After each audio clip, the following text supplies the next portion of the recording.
que estava preparando o jantar queimou na hora do tremor de terra. Onde, fazendo o quê? O que é que você sentiu? Olha, Nascimento, eu tinha acabado de chegar de viagem, era por volta de 10 para as 9 da noite, cheguei no hotel em que eu moro aqui em São Paulo, subi para o 16º andar, é realmente um apartamento num andar muito alto aqui em São Paulo, liguei o computador, coloquei o computador em cima da mesa, do lado tinha um copo com água e de repente comecei a ver o copo a chacoalhar. Em seguida, por coincidência, recebi uma ligação de uma amiga que mora no bairro do Jabaquara, em São Paulo, perto do aeroporto de Congonhas, também dando relatos de que tinha sentido um tremor muito forte e foi questão de minutos para algumas pessoas também me ligarem e dizerem que prédios estavam sendo evacuados, principalmente nesta região do aeroporto. Em Mogi das Cruzes, na Grande São Paulo, também, Nascimento, há relatos de desespero. As pessoas acabaram descendo dos prédios com medo deste tremor. Obrigado, Luiz Bate, pelas suas informações. Alô, Jorge, está me ouvindo aí de Brasília? Oi, Jorge. Boa noite, Jorge. Boa noite, o som está muito baixo.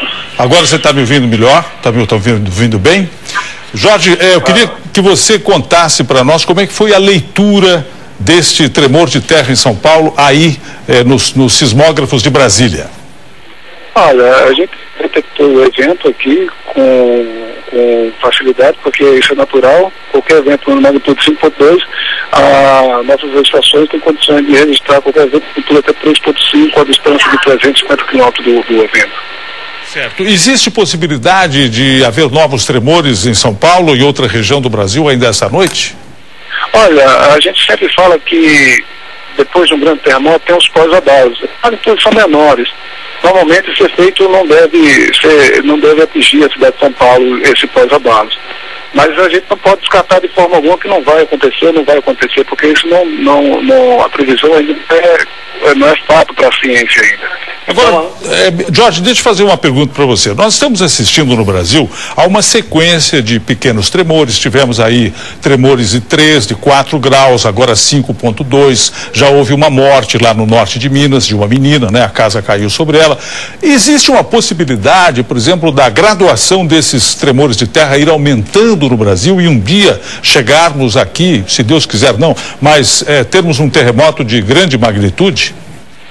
Olha, a probabilidade de acontecer um terremoto de grande magnitude para o nosso país, a gente ainda afirma que é mínima. Isso a gente acredita que é mais uma ocorrência natural e hoje a gente tem meios de observar isso, a comunicação está mais rápida, então a facilidade de observar isso é muito grande.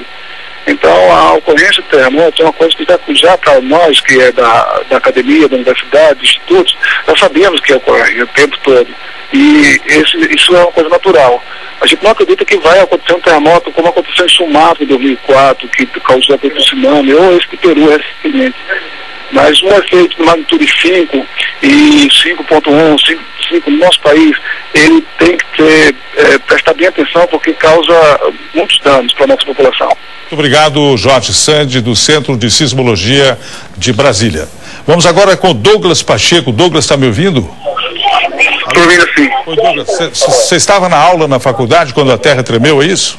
Isso, a gente estava na faculdade, alguns alunos sentiram tremor, né?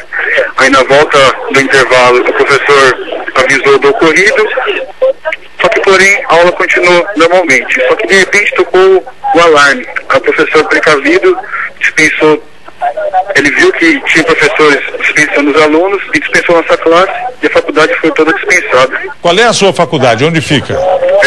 Unifiel, em Osasco, na divisa de Osasco. Tá, e aí São Paulo. Vocês saíram para a rua e ficaram lá esperando, é isso? Eu não entendi. Vocês saíram para a rua e ficaram lá fora, foram embora para casa ou voltaram? O que aconteceu? Não, após o intervalo, né, teve ocorrido, o professor informou todo mundo, aí de repente tocou o alarme, todo mundo foi dispensado, normal, não teve correria, não teve nada. Tá bom, muito obrigado ao Douglas Pacheco que falou.